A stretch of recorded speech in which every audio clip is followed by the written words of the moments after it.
মহিলা চিকিৎসক খুনের ঘটনায় তদন্তভার সিবিআই এর হাতে তুলে দিল কলকাতা হাইকোর্ট। কলকাতা পুলিশের ভূমিকায় ক্ষুব্ধ কলকাতা হাইকোর্ট এবং হাসপাতাল কর্তৃপক্ষের ভূমিকায় ক্ষুব্ধ কলকাতা হাইকোর্ট। তদন্তভার সিবিআইকে দিল কলকাতা হাইকোর্টের প্রধান বিচারপতি। আপনারা জানেন, আরজি কর মেডিকেল কলেজ হাসপাতালে কর্তব্যরত অবস্থায় থাকাকালীন একজন মহিলা চিকিৎসককে খুন করা হয়েছে। সেই মহিলা চিকিৎসক টানা 36 ঘন্টা অন ডিউটিতে ছিলেন। বিশ্রাম করার প্রয়োজন হলে তিনি হাসপাতালের ভিতরের একটি সেমিনার হলে বিশ্রাম নিতে গিয়েছিলেন। বিশ্রামরত অবস্থায় সেই মহিলা চিকিৎসককে চরমভাবে শারীরিক নির্যাতন করে, নিগ্রহ করে, তার উপর পাশবিক অত্যাচার করে, যৌন অত্যাচার করে সেই মহিলা চিকিৎসককে খুন করেছে দুষ্কৃতীরা। তার পরদিন এই ঘটনায় সবথেকে আশ্চর্যের বিষয়, হাসপাতাল কর্তৃপক্ষের ভূমিকা যথেষ্ট সন্দিহান।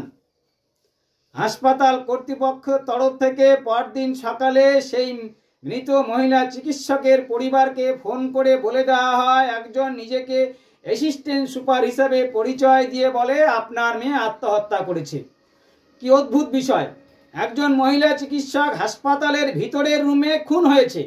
হাসপাতালের ভিতরের রুমে তার দেহ পাওয়া গিয়েছে। তার দেহ থেকে বোঝাই যাচ্ছে দেহের বিভিন্ন অংশে আঘাতের দাগ রয়েছে, চোখে রক্ত, মুখে রক্ত রয়েছে, নিম্নাঙ্গে পোশাক ছিল না। তারপর পোস্টমর্টেম না করেই হাসপাতালের তরফ থেকে বলে দেওয়া হয় আপনার মেয়ে আত্মহত্যা করেছে। পুলিশের ভূমিকা নিয়েও কলকাতা হাইকোর্ট প্রশ্ন তুলেছে। পুলিশ এই ঘটনায় একটি অস্বাভাবিক মৃত্যুর মামলা রুজু করে। ভাবতে পারেন, এফআইআর করেনি। এতেই ক্ষুব্ধ কলকাতা হাইকোর্ট। হাসপাতালের ভিতরে একজন মহিলা চিকিৎসক খুন হয়েছে, অথচ এফআইআর না করে, হত্যার মামলা রুজু না করে কলকাতা হাইকোর্ট যেটা আজকে পরিষ্কার বলেছে যে পুলিশ এখানে অস্বাভাবিক মৃত্যুর মামলা রুজু করেছে, যা করা যায় না।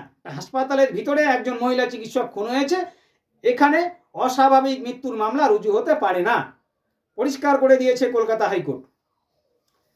এবং এই ঘটনার পর সেই আরজি কর মেডিকেল কলেজ হাসপাতালের যিনি অধ্যক্ষ, সেই সন্দীপ ঘোষ, আপনারা জানেন গতকাল পদত্যাগ করেছিলেন। পদত্যাগ করার 4 ঘন্টার মধ্যে আরজি কর মেডিকেল কলেজ হাসপাতালের যিনি অধ্যক্ষ ছিলেন সেখান থেকে ইস্তফা দিয়ে তিনি প্রমোশন পেয়ে তিনি কলকাতার ন্যাশনাল মেডিকেল কলেজের অধ্যক্ষ করে দেওয়া হলো।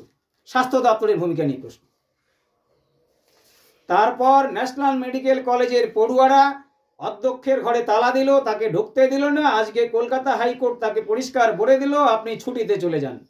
তারপর 15 দিনের ছুটিতে চলে গেল আরজি কর মেডিকেল কলেজের অধ্যক্ষ ছিলেন যিনি, সন্দীপ ঘোষ। একজন মহিলা চিকিৎসক হাসপাতালে কর্তব্যরত অবস্থায় থাকাকালীন তাকে হত্যা হয়েছে। তারপর হাসপাতাল কর্তৃপক্ষ পরিবারকে ফোন করে বলে আপনার মেয়ে আত্মহত্যা করেছে, অথচ পোস্টমর্টেম হওয়ার আগেই তাকে বাড়িতে বলে দিল মেয়ে আত্মহত্যা করেছে। অদ্ভুত বিষয়। হাসপাতালের কর্তৃপক্ষের ভূমিকা যথেষ্ট সন্দিহান। এই ঘটনায় যদিও একজন সিভিক ভলান্টিয়ার গ্রেপ্তার হয়েছে, কিন্তু এই ঘটনার সাথে একজন জড়িত কিনা, এর সঙ্গে আরো কেউ জড়িত রয়েছে কিনা, এই নিয়েই কিন্তু প্রশ্ন।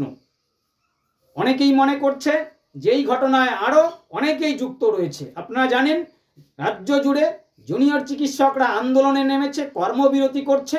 গোটা রাজ্য জুড়ে কোনো একটা নির্দিষ্ট করে মেডিকেল কলেজের নাম করে লাভ নেই, একেবারে পশ্চিমবঙ্গে যতগুলো মেডিকেল কলেজ রয়েছে প্রত্যেকটা মেডিকেল কলেজে আন্দোলন করছে জুনিয়র চিকিৎসকরা এবং কর্মবিরতি চলছে।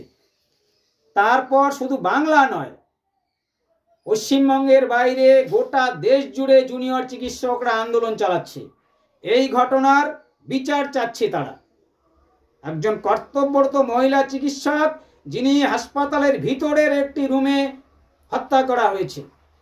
ভাবতে পারেন কোন জায়গায় দাঁড়িয়ে রয়েছি আমরা।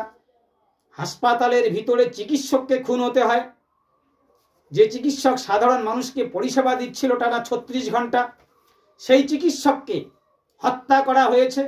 অথচ হাসপাতাল কর্তৃপক্ষের তরফ থেকে ফোন করে পরিবারকে বলে দেওয়া হয় আপনার মেয়ে আত্মহত্যা করেছে, অথচ মেয়েটার পোস্টমর্টেম হলো না। পুলিশ যখন তার দেহ উদ্ধার করেছে হাসপাতালের ভিতর থেকে, পুলিশ কি তখন দেখেনি যে তার চোখে রক্ত ছিল, তার মুখে রক্ত ছিল, তার নিম্নাঙ্গের পোশাক ছিল না? পুলিশের কি সন্দেহ হওয়ার কথা ছিল না? পুলিশের ভূমিকায় প্রশ্ন তুলেছে কলকাতা হাইকোর্ট অস্বাভাবিক মৃত্যুর মামলা রুজু করা নিয়ে। এই মামলা থেকে সরিয়ে দিয়েছে কলকাতা পুলিশকে, তদন্তভার সিবিআইকে দিল। রাজ্য জুড়ে উত্তাল জুনিয়র চিকিৎসকদের আন্দোলন, এবং কোথায় গিয়ে দাঁড়াবে আজকে জুনিয়র চিকিৎসকরা আবার আলোচনায় বসবে, তারপর তারা তাদের সিদ্ধান্ত জানাবে তারা পরবর্তী কি কর্মসূচি নিচ্ছে। যে অধ্যক্ষ যার হাসপাতালে ঘটনা ঘটেছে, ভাবতে পারেন তিনি ইস্তফা দেওয়ার 4 ঘন্টার মধ্যে তাকে অন্য একটি মেডিকেল কলেজ হাসপাতালের অধ্যক্ষ করে দেওয়া হয়েছে। তিনি কত বড় প্রভাবশালী হতে পারেন। অথচ সেই প্রতাপশালী ব্যক্তিটি যখন তার হাসপাতালের একজন মহিলা চিকিৎসকের মৃত্যু হয়েছে, দেহ পাওয়া গিয়েছে, হত্যা করা হয়েছে, এফআইআর টুকু করা হয়নি, বলে দেওয়া হয়েছে আপনার মেয়ে আত্মহত্যা করেছে। এই হচ্ছে জুনিয়র চিকিৎসকের মৃত্যুর ঘটনায়, হত্যার ঘটনায় কলকাতা হাইকোর্টের পর্যবেক্ষণে তদন্তভার গেল সিবিআই এর হাতে। কলকাতা হাইকোর্টের নজরদারিতে তদন্ত করবে সিবিআই, এবং